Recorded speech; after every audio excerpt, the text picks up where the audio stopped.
The views and opinions expressed on any program are those of the producers and/or the persons appearing on the program, and do not necessarily reflect the views and opinions of FRC Media, Bristol Community College, or the City of Fall River.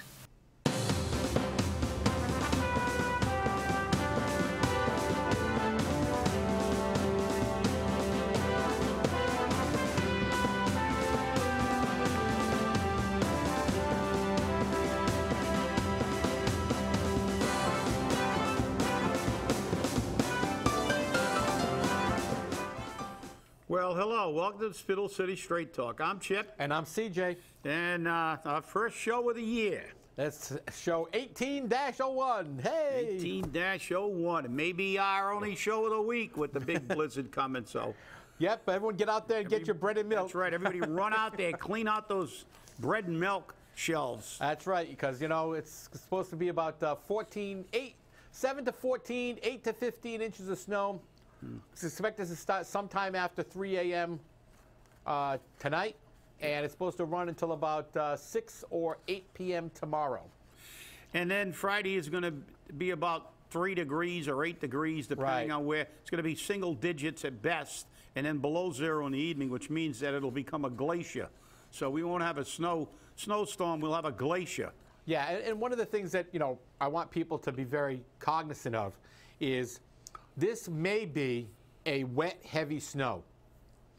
So don't break your back trying to shovel this and expect your snow blowers to maybe get clogged up a little bit when you're doing this stuff. But you've got to get this snow off the ground before those temperatures drop. Because what's going to happen is if it's a heavy, wet snow, it's going to become bricks of ice.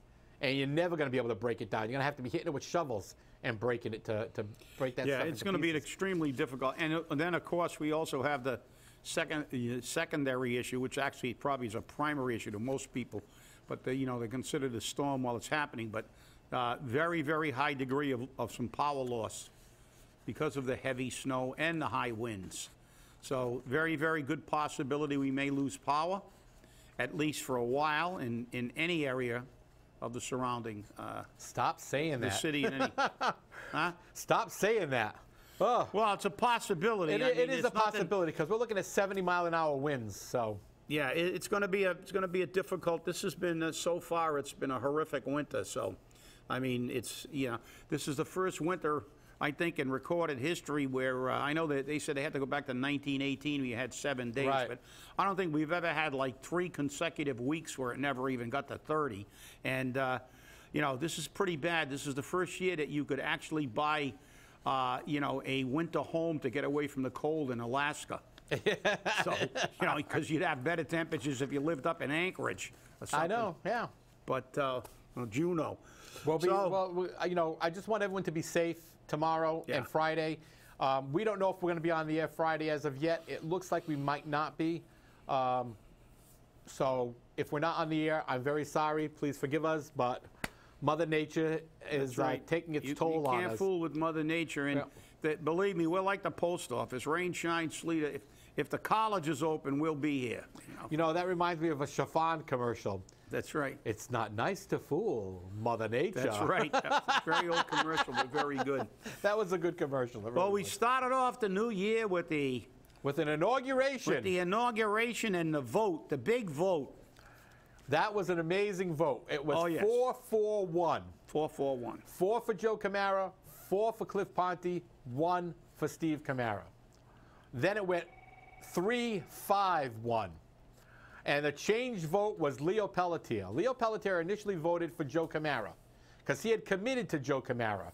But he said, I committed to Joe Camara only on the first vote. How convenient. Yeah. One of the things people don't understand is this was a strategic move. This was a strategic move. This way he doesn't PO anyone. Nobody's pissed off on either side now. I wouldn't go that far.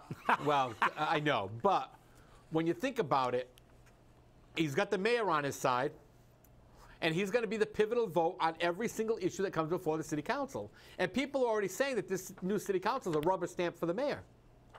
Because historically, Leo Pelletier has never voted against anything a mayor proposed. Never. Doesn't matter what the voters wanted, he always voted for what the mayor wanted. And if that's the case, then the mayor has 5 votes. Well, we'll see. This is going to be an extremely good year, and also, you know, I mean, the vote itself. You know, the reality is everything we see. I'm looking at all the news articles here from the paper. It just, again, it gets me because it shows that this is all about politics. It's not about the people. You know, this is not a representative form of government. We see this, and we're talking about.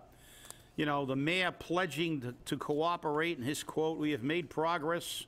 My message say, and every day, you have seen in the last 2 years, we'll continue to progress." And he said, then he goes on to say, "Cooperation, while sometimes very difficult, is very possible. We've done it before, and we shall do it again." Well, shall is an absolute, and that's not true.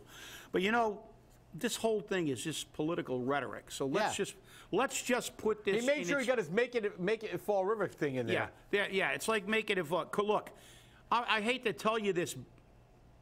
Our political entities here, the city council, the mayor's office. You know, because we know how disingenuous this is. All we have to do is look at the chief of staff, the article by Mark Monroe about the, a totally unqualified person that lives in another community, doesn't spend a dime in Fall River, getting a $78,000 a year job. Why? Because she was a campaign manager. But listen, stop it.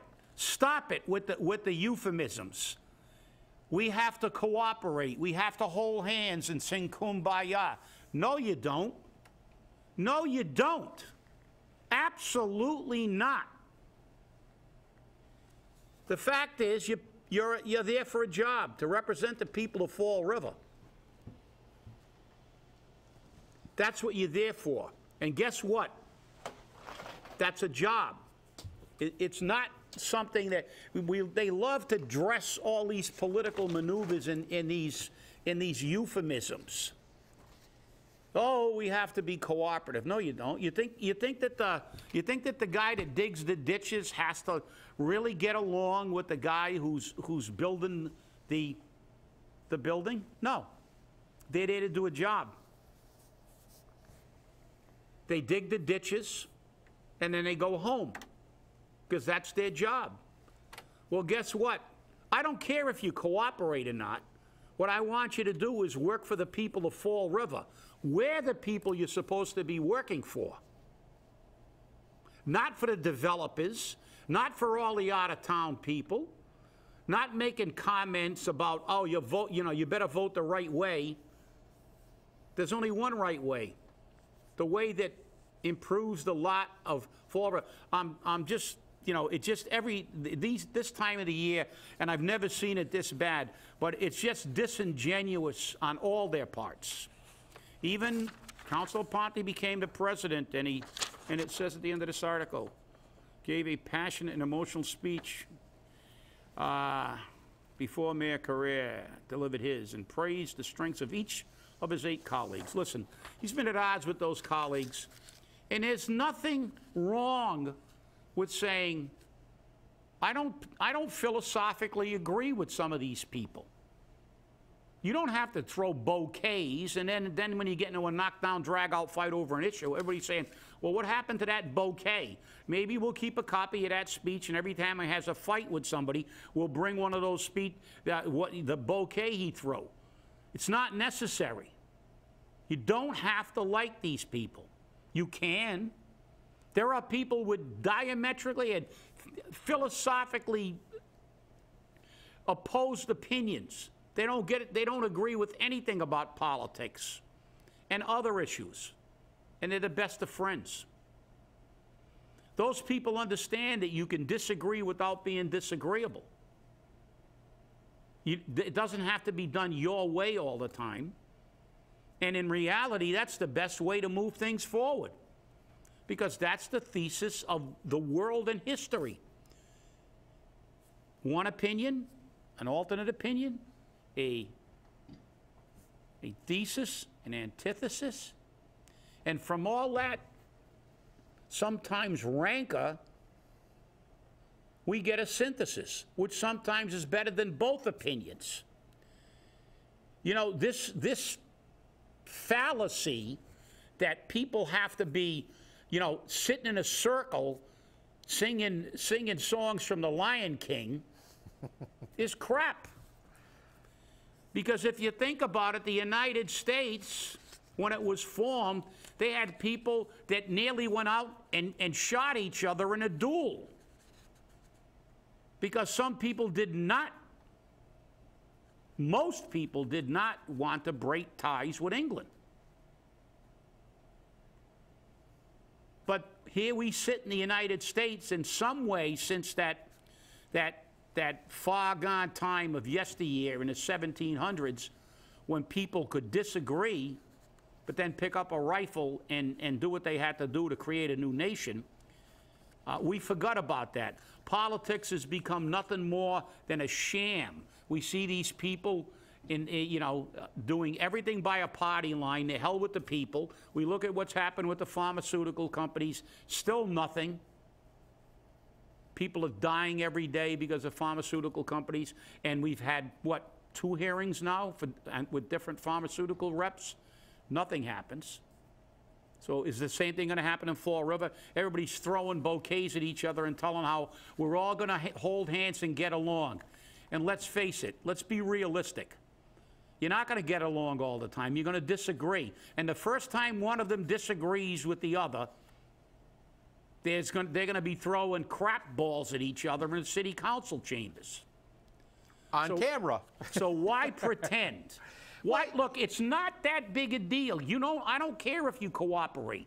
I don't have to like the guy that fixes my boiler, but he better fix my boiler if he wants to get paid. Yeah, exactly. And I'm going to get a guy that can fix my boiler. You know, stop it with these, this bouquet throwing, and let's get down to the business of actually trying to do something to get Fall River out of the cellar in every positive category. Because I hear a lot of talk for the last 10 years, and I've seen the city get lower and lower and lower in every positive statistic. Yeah, and it's true. And you have people who work for the city, who I'm getting into conversation with this person about how Fall River's tax rate may seem low, but it's actually high when you compare the ratios. And as a matter of fact, we're not the lowest tax rate in the Commonwealth. What's one of the lower tax rates? Newton, a town that has $133,000 median income. Yeah, and it's the richest community and it's our size fundamentally. Yeah, but I mean that's what people don't understand. Even if it was the lowest, it's not the lowest in the state. That's right. It's not the lowest. Because that figure. You can't leave it alone. You just can't leave it alone. If you go to Newton, a $15 hamburger is not expensive when you got a $133,000 income level. But if you give that to a city that's got a 31 or a 34,000 like Fall River, depending on what data bank you go to, it's expensive. It's a ratio. As a matter of fact, I think maybe it's been a year and a half or 2 years now. We had a map. Remember we had a map of the state that was broken down by that ratio and showed where Fall River was? We have, if you look at it, we have, if not the highest, one of the highest rates in the Commonwealth when you make that ratio of what the tax rate is versus your ability to pay. I'll tell you what, whoever was writing you were getting it. That's why I don't do Facebook, because you get into these conversations that you want to just, you want to be like North Korea or something and lob one of the missiles over it at them because my finger's on the button. Because and my button's I got a bigger yours. button and mine works better. But as Trump said, no. But I don't know how anybody can't comprehend that. It's like that's the other con they always use politically. Oh, we got one of the lowest tax rates in the state. What are you complaining about? Well, we've also got the highest unemployment rate and the lowest per capita income and the highest amount of people living below the poverty level. Do you think that matters? Well, if you don't think it matters, there's something wrong with you, because that's one of the problems.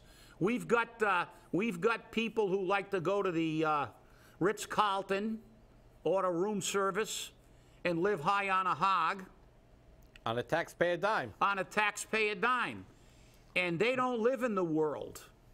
They don't live in the world of the person living in a three-decker or a retiree living on a fixed income whose house has been paid for 20 years but can't afford the taxes and the fees.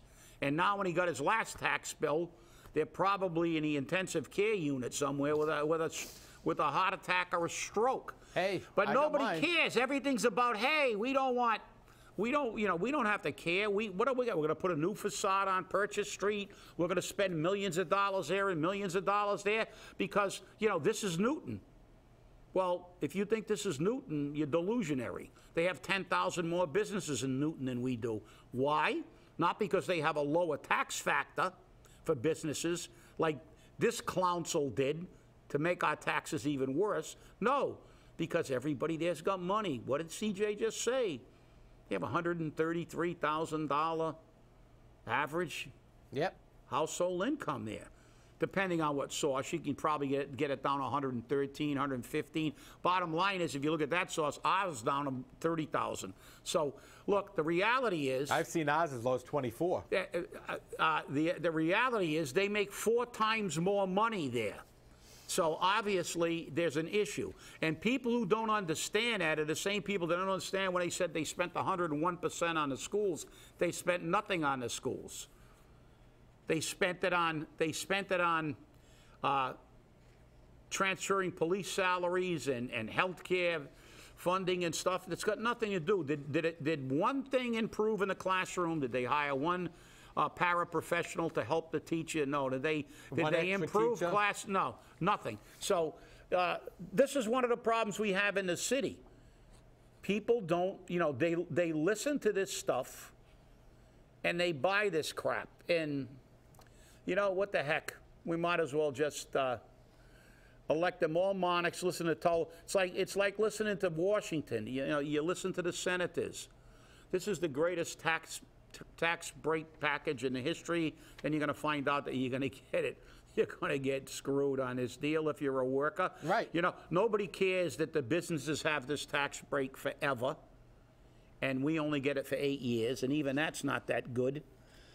But this time of the year, in the beginning of a new political season, just always starts my year off getting me even angrier. I got enough anger for the year, especially when I see him up there in front of a microphone talking this kind of crap, pledging to cooperate, and then as he leaves the stage and he doesn't like the vote, he goes, "Ugh. You better watch how you vote." You better watch how you vote, according to allegations that the chief of staff said. Allegations have been made that people were overheard by the new Gestapo. Yeah, and that's exactly what it's like. This administration is like the Gestapo. He walks around, okay? He's Adolf Hitler. He has Goebbels there. He's got the chief of police following him around like a puppy dog. And he has the entire police force doing what he says. Not what the chief says. The chief is saying it, but he's saying it at the order of the mayor. And this is a big problem. And even if that's not what's happening, that's what it looks like. That's what it looks like.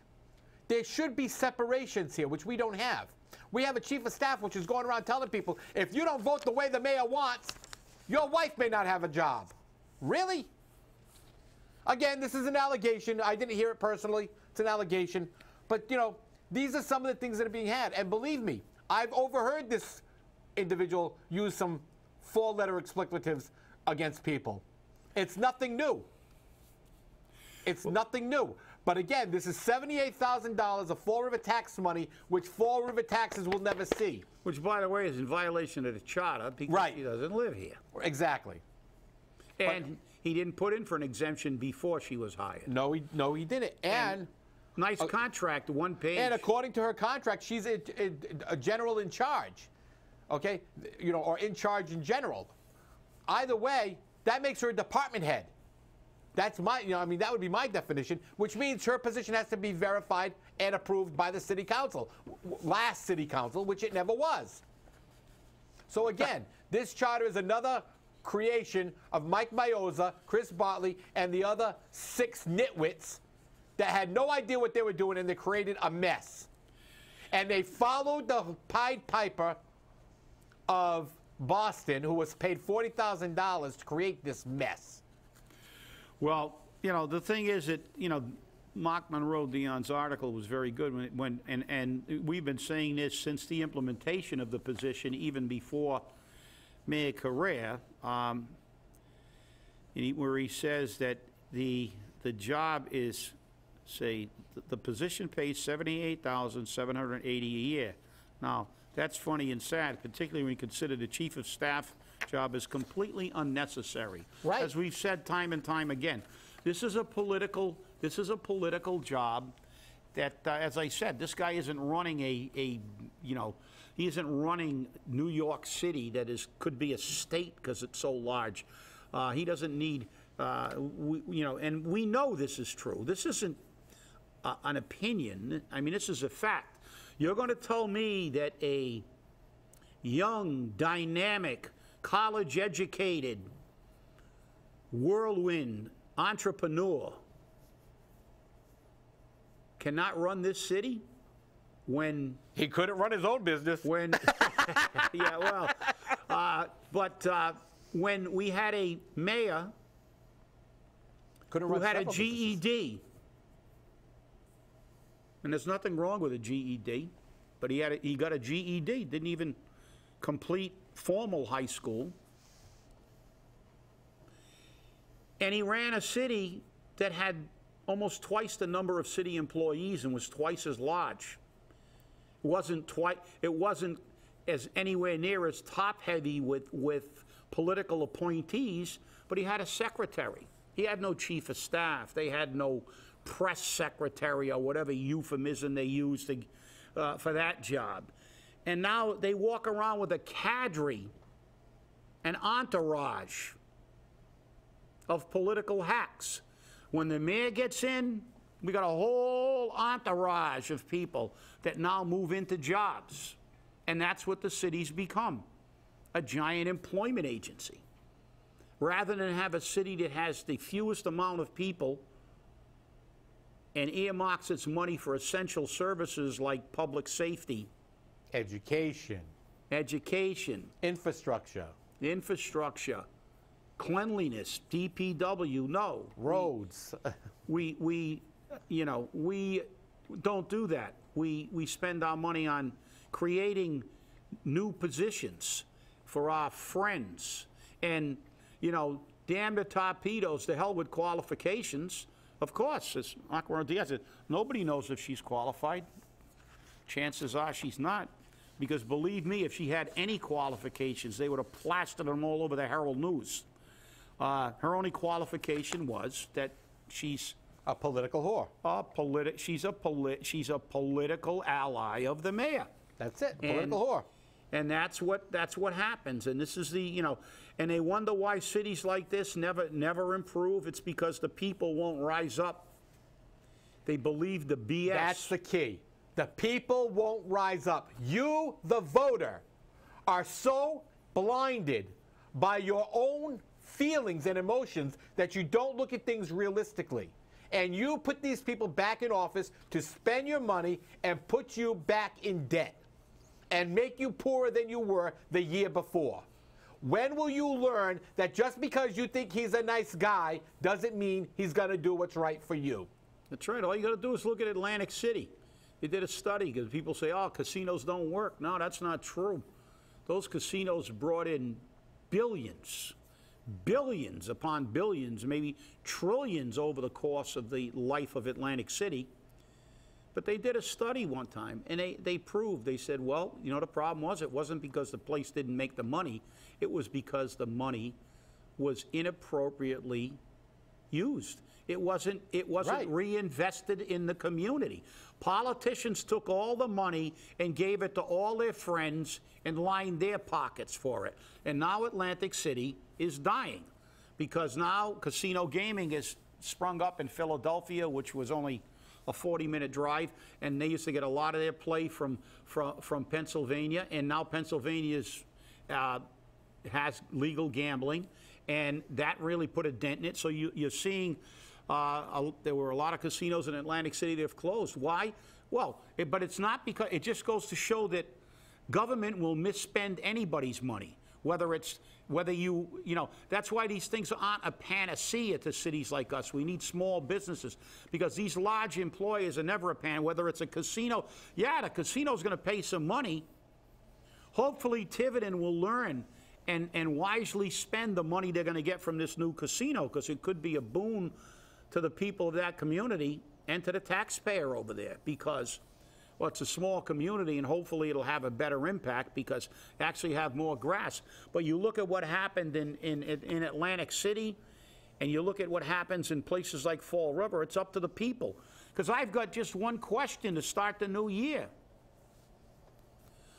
How much worse could it have gotten if we had 7 new city councilors than it's already been?